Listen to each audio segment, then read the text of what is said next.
Bismillahirrahmanirrahim. Assalamualaikum warahmatullahi wabarakatuh. Bersua dalam berita perdana malam ini, saya Muhammad Noh Johari.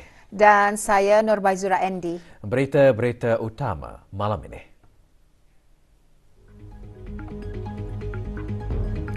Presiden Majlis Olimpik Kebangsaan Negara Brunei Darussalam berkenan berangkat menghadiri upacara penutupan rasmi Sukan Asia Tenggara ke-32.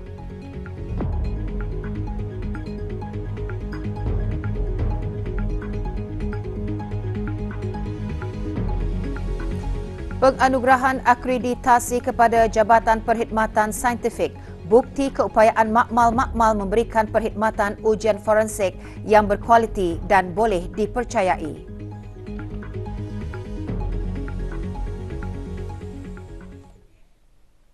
Duli Yang Teramat Mulia Paduka Seri Pengira Bendahara Seri Maharaja Pemaiswara Pengira Muda Haji Sufri Bolkiah Ibni Almarhum Sultan Haji Omar Ali Saifuddin Saadul Kariwaddin, Honorary Life President SEA Games Federation dan Presiden Majlis Olimpik Kebangsaan Negara Brunei Darussalam berkenan berangkat menghadiri upacara penutupan rasmi Sukan Asia Tenggara ke-32 yang diadakan di Stadium Kebangsaan Merodok Techo Phnom Penh. Upacara penutupan rasmi Sukan Asia Tenggara disempurnakan oleh Tuan Samdech Akamoha Senapati Techo Hun Sen, Perdana Menteri Negara Kemboja. Ucapan disampaikan oleh His Excellency Dr. Tong Kun, President of Cambodia National Olympic Committee selaku pengerusi SEA Games Federation, dan seterusnya ucapan kedua oleh Tuan Samdech Pichai Sena Teban, pengerusi of Cambodia SEA Games Organising Committee.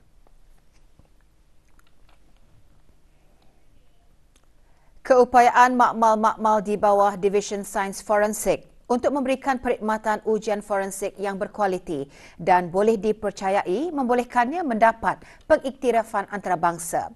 Akreditasi ISO IEC 17025-2017 dalam bidang ujian forensik diberikan oleh American National Standards Institute, National Accreditation Board ANAB pada 12 Mei lalu. Majlis penyerahan sijil tersebut berlangsung pagi tadi di Kementerian Kesihatan. Penyerahannya disempurnakan oleh Yang Berhormat Datuk Seri Setia Dr. Awang Haji Muhammad Isham bin Haji Jaafar, Menteri Kesihatan. Jabatan Perkhidmatan Saintifik telah menjalani penilaian awal pada 28 Februari hingga 2 Mac lalu berdasarkan penilaian pengurusan, kelayakan teknikal dan kecekapan makmal untuk menjalankan aktiviti-aktiviti ujian forensik menurut kriteria-kriteria yang telah ditetapkan di dalam keperluan piawaian ISO IEC 17025-2017 dan keperluan tambahan ANAB. 4 buah makmal di bawah Division Sains Forensik iaitu bahagian forensik biologi, bahagian illicit drugs, bahagian physical evidence dan bahagian toksikologi telah berjaya mendapatkan akreditasi tersebut.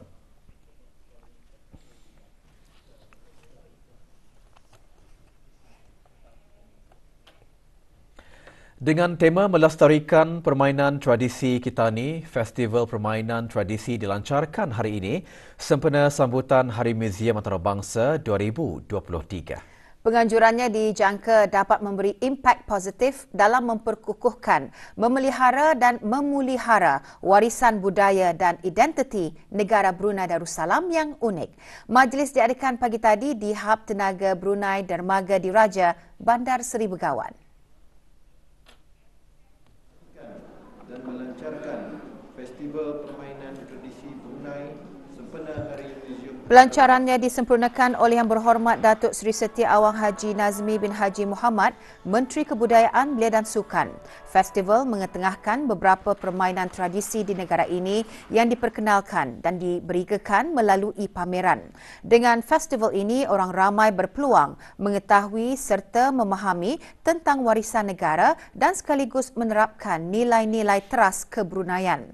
Festival dibukakan kepada orang ramai mulai hari Sabtu 20 hingga 25 Mei ini dan 27 hingga 31 Mei ini bermula pukul 9 pagi hingga 5 petang.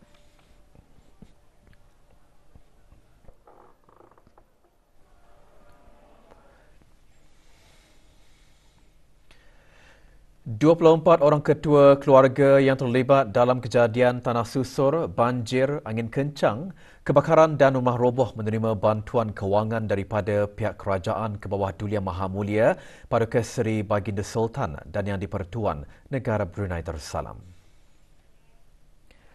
Majlis penyerahan bantuan tersebut diadakan di Kementerian Kebudayaan, Belia dan Sukan. Penyerahannya disempurnakan oleh Yang Berhormat Datuk Seri Setia Awang Haji Nazmi bin Haji Muhammad, Menteri Kebudayaan, Belia dan Sukan. Majlis diselajurkan dengan penyampaian sijil kepada 13 orang pegawai dan tenaga kerja daripada Angkatan Bersenjata di Raja Brunei ABDB yang bekerjasama dengan Jabatan Pembangunan Masyarakat JAPEM dalam usaha membaik pulih rumah di bawah projek bersepadu JAPEM dan projek titian amal sempena ulang tahun ABDB ke-61.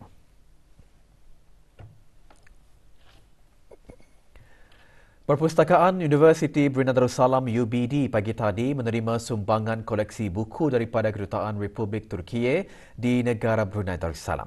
Sumbangan tersebut adalah sebahagian daripada usaha untuk mewujudkan pemahaman dan kesedaran mengenai Turkiye dalam kalangan masyarakat di negara ini. Buku-buku tersebut diserahkan oleh Tuan Yang Terutama Profesor Dr. Hamid Ersoy, Duta Besar Istimewa dan Mutlak Republik Turkiye ke negara ini kepada Dr. Hazri bin Haji Kifli, Naib Chancellor UBD. Terdahulu, Tuan Yang Terutama Profesor Dr. Hamid Ersoy dalam ucapannya antara lain berkata, sumbangan itu menandakan sikap dan hubungan mesra dalam bidang pendidikan, kebudayaan dan kesenian antara negara Brunei Darussalam dan Republik Turkiye.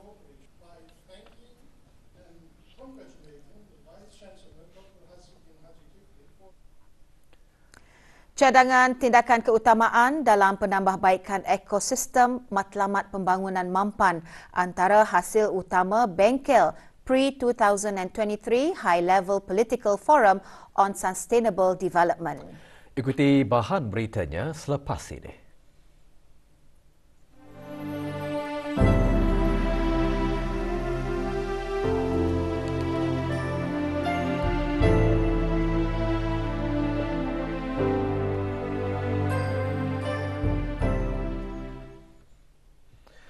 Cadangan tindakan keutamaan dalam menggugurkan pemantauan dan penilaian data, penambahbaikan ekosistem SDGs dan tindakan senegara untuk membina tingkah laku dan set minda yang mampan antara hasil utama bengkel Pre-2023 High Level Political Forum on Sustainable Development HLPF. Bengkel anjuran Jabatan Perdana Menteri selaku Jawatan Kuasa Khas Penyelarasan Kebangsaan Matlamat Pembangunan yang Berdaya Tahan SDG bagi negara Brunei Darussalam berakhir pagi tadi dengan majlis penyampaian hasil utama bengkel dan sijil penghargaan. Majlis diadakan di Dewan Bankuet Jabatan Perdana Menteri. Penyampaiannya disempurnakan oleh Pengiran Hajah Siti Nirmala binti Pengiran Haji Muhammad, Setiausaha Tetap Wawasan Jabatan Perdana Menteri selaku Pengerusi Jawatan Kuasa Khas Penyelarasan Kebangsaan SDGs. Bengkel selama 2 hari itu dihadiri oleh ahli-ahli dan Sekretariat Jawatan Kuasa Khas Penyelarasan Kebangsaan Matlamat Pembangunan yang Berdaya Tahan serta wakil-wakil daripada pihak kerajaan, Agensi Pertubuhan Bangsa-Bangsa Bersatu, sektor swasta, badan-badan bukan kerajaan, ahli akademik, belia dan institusi kewangan. Pelbagai perbincangan diadakan termasuk mengukuhkan ekosistem SDG, ketersediaan data dan tindakan sepadu matlamat pembangunan berdaya tahan.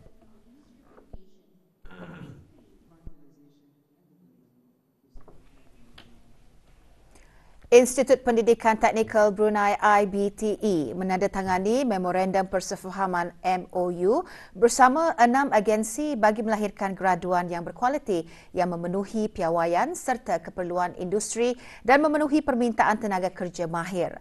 MOU ditandatangani bersama The Capital Residence Suite, Fast Offshore Supply Private Limited, Kotak Sendirian Berhad, Michelin Express Offshore Sendirian Berhad, W Ventures Partners dan Kuku International Sendirian Berhad. Penandatanganan tersebut disaksikan oleh Dr. Haji Azman bin Ahmad, Setiausaha Tetap Pengajian Tinggi Kementerian Pendidikan. MOU tertumpu kepada 3 bidang pendidikan dan latihan, iaitu bidang maritim, hospitality serta bidang pemanasan dan pendinginan HVAC yang melibatkan 3 program perantisan.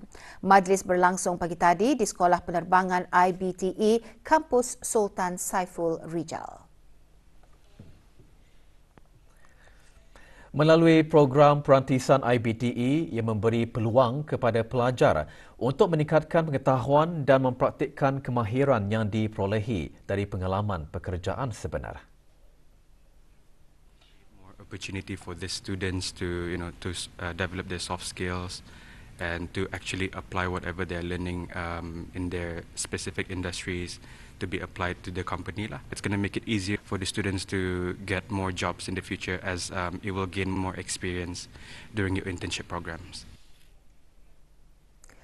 Memperkasakan institusi keluarga dengan mengamalkan sunnah Rasulullah sallallahu alaihi wasallam dalam kehidupan seharian untuk meraih keberkatan dan kesejahteraan keluarga bahagia, pemakanan sihat, halal dan berkhasiat dan menjaga kebersihan diri dan persekitaran rumah antara resolusi Muktamar Antarabangsa Fiqh Al-Usrah 2023. Dianjurkan oleh College Universiti Perguruan Agama Seri Begawan, Kupu SB, muktamar selama 2 hari itu berakhir petang tadi.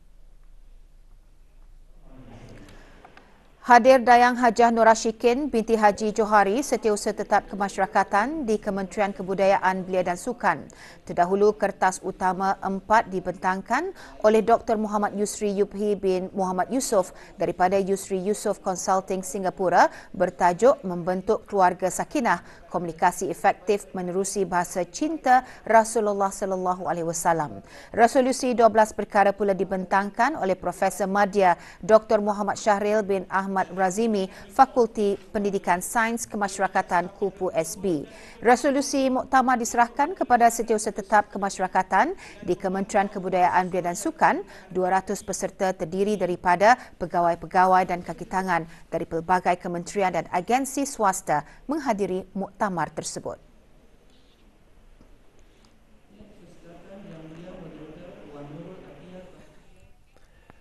Pada sebelah pagi, Muktamar Antarabangsa Fiqh Al-Usrah 2023 diisikan dengan pembentangan kertas utama 3 bertajuk Membina Keluarga Bahagia bertauladankan Rasulullah sallallahu alaihi wasallam dengan pendekatan tasawuf dan tarekat.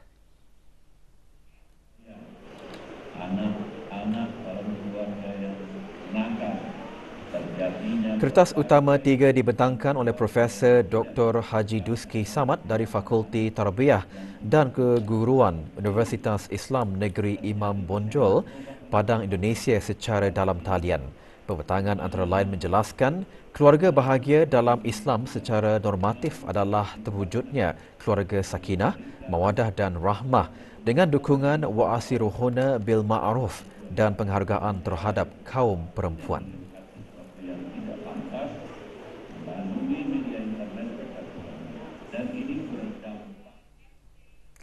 300 keping poster sambutan ulang tahun Angkatan Bersenjata Diraja Brunei ABDB ke-62 diserahkan petang tadi sempena sambutan yang akan diadakan pada 31 Mei ini. Majlis penyerahannya diadakan di Bolkiah Garrison. Poster-poster diagih-agihkan oleh Kolonel Udara Hishamuddin bin Abidin kepada para wakil dari Kementerian Jabatan Kerajaan, Unit ABDB dan Persatuan Bekas Prajurit Negara Brunei Darussalam. Pengagihan poster tersebut dapat memberikan kepada orang ramai mengenai sambutan berkenaan dengan acara kemuncak upacara perbarisan raksasa yang akan diadakan pada 31 Mei ini di Pengkalan Tentera Udara Rimba. Tema sambutan tahun ini bersama menjayakan wawasan negara.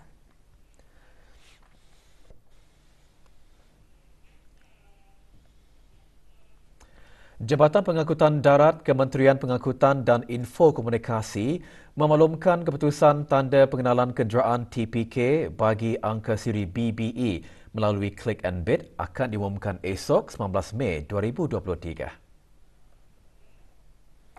Keputusan boleh diperoleh melalui laman sesawang www.jpd.gov.bn dan juga www.nomborku.gov.bn. Semua penenda yang mengikuti tawaran tertutup TPK sama ada berjaya atau sebaliknya akan menerima email keputusan melalui email yang telah didaftarkan. Untuk maklumat lanjut, hubungi JPD semasa waktu pejabat melalui talian 245-1990 atau 91, WhatsApp 718-1641 atau email info_ltd@jpd.gov.bn atau Instagram @jpd.bn. Seorang individu dikenakan kompaun RM300 setelah didapati menyalahi Akta Kesalahan Rampaian 2021. Pemantauan harian di beberapa kawasan di bawah kawalan Jabatan Daerah Belait mendapati individu berkenaan membuang sampah di tempat awam. Operasi pemantauan harian ini bertujuan memastikan kebersihan persekitaran dijaga. 3 orang pemain pasukan DPMM FC bawah 20 tahun berlepas ke Singapura petang tadi bersama pasukan Woodland Warriors Singapura bagi menyertai Garuda International Cup bawah 17 tahun. Semasa ditemu bual, para pemain mengongsikan perasaan gembira dan teruja kerana berpeluang bersama pasukan Woodland Warriors Singapura bagi kontrak selama 3 bulan. Harapan saya akan cuba buat yang terbaik untuk di sepanjang bermain bersama Woodland Warrior FC dan sekaligus menimba pengalaman baru buat diri saya. Saya harap untuk membuat yang terbaik untuk pasukan Woodland Warriors FC dan mengambil pengalaman di luar negara. Harapan saya agar dapat membuat yang terbaik dan mengambil satu pengalaman yang bagus bermain di luar negara, di Singapura.